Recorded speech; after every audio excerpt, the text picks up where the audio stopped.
This is the book of 1 Timothy, chapter 3, verse 5, and it reads, For if a man know not how to rule his own house, how shall he take care of the church of Yahweh? Shalom, shalom. First and foremost, all praises, honor, and the glory shall go to Yahweh, Ba'asham, Yahushai, Ba'asham, Kakodash, Bakatam. Double honors shall go to the apostles, elders, and bishops of Great Millstone, who continue to teach and to rule well. Shalom to the Achims of Great Millstone and like-minded camps and individuals who continue to teach as one body, who continue to be out on the highways and byways, risking their lives for the greater good. Also shalom to the sincere Aquads, who are continuously learning in silence, as the Holy Scriptures have commanded for you to do so. This is Azariah Gabar, representing the King is Coming channel, back at it with another lesson for edification purposes. So, today's lesson is going to be concentrated solely on the Achims, you brothers out there. Because in the previous lesson, it was concentrated towards strictly the Aquads, for them to know of how they were created and for what purposes and what roles they should play in this righteous life.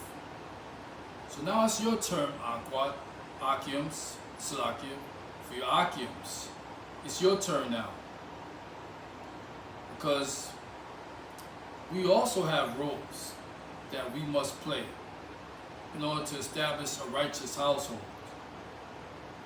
And when it comes down to that, that man is designated to be the head of household. Point blank. Not the other way around. Because if that's not the case, then it will be a dysfunctional household.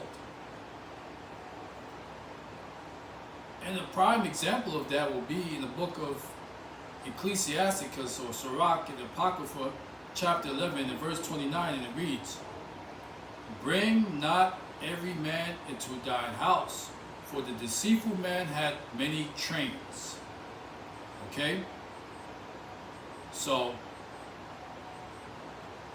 no, you're not supposed to just have any old body up in the crib, just kicking it, maxing and relaxing. No, absolutely not. Because it's about spirit. It's about spiritual living, okay? You want to be around like-minded spiritual, around like-minded spiritual individuals in your dwelling, okay?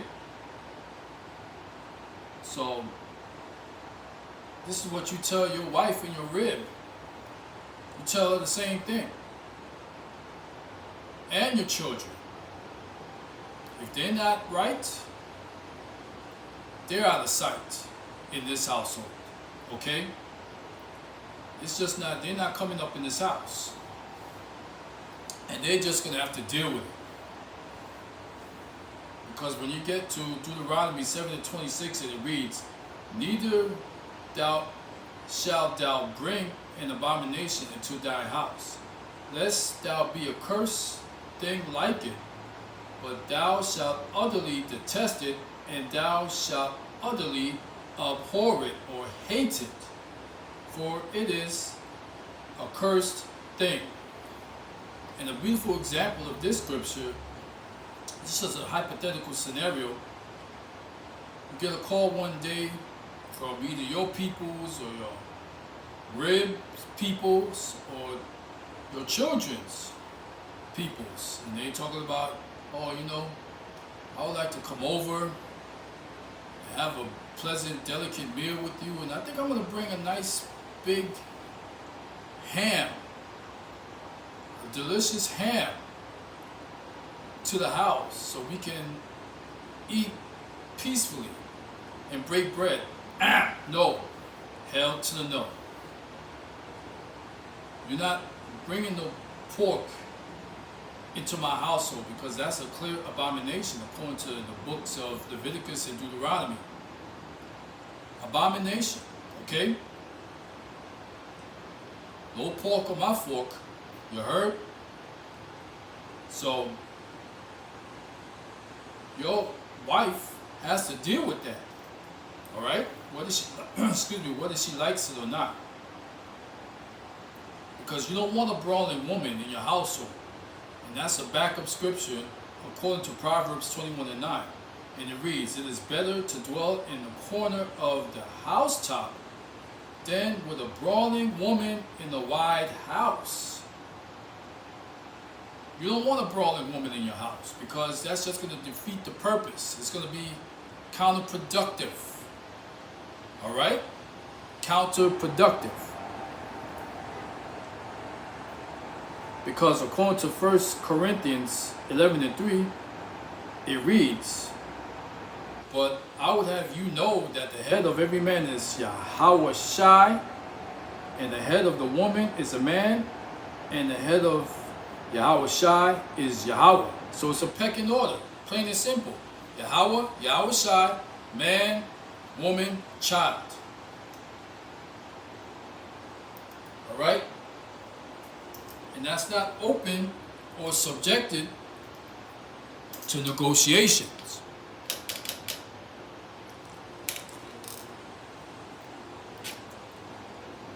So once that man, that head of the house, has that truly established, because he has to be in line first and foremost.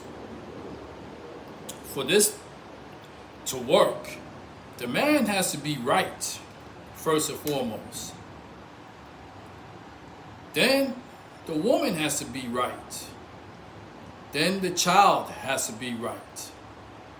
So it starts from the top and it works its way down. It trickles down to the child or children.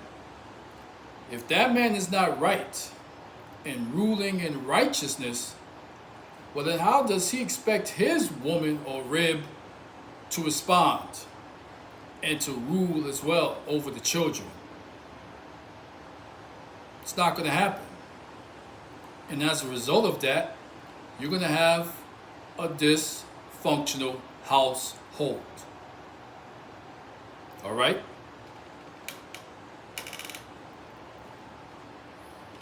So men, I'm going to say it one more time. Rule your house with conviction. That's it. But this is what Esau does not want. His wicked ass don't want the so-called black man, Latino man, or Native American man to rule their houses well. Why? Because he wants to use our woman for their purposes, because the women are the weaker vessels according to the scriptures. But we have to overcome the wickedness of Esau as best as possible and get back to the rule of righteousness, because in the book of Proverbs, I believe it's 29:2, and I'm just paraphrasing, it says, "When the righteous rule, the people rejoice. But when the wicked rule, the people mourn." You heard? So right now, who's ruling? It's surely not the righteous, it's the wicked, aka Esau. Because according to Job 9:24, the earth is given into the hands of the wicked. So, with that in mind, I'm going to conclude this lesson for today. Hopefully it was edifying. So men, rule your damn house. You heard? On to the next. Shalom.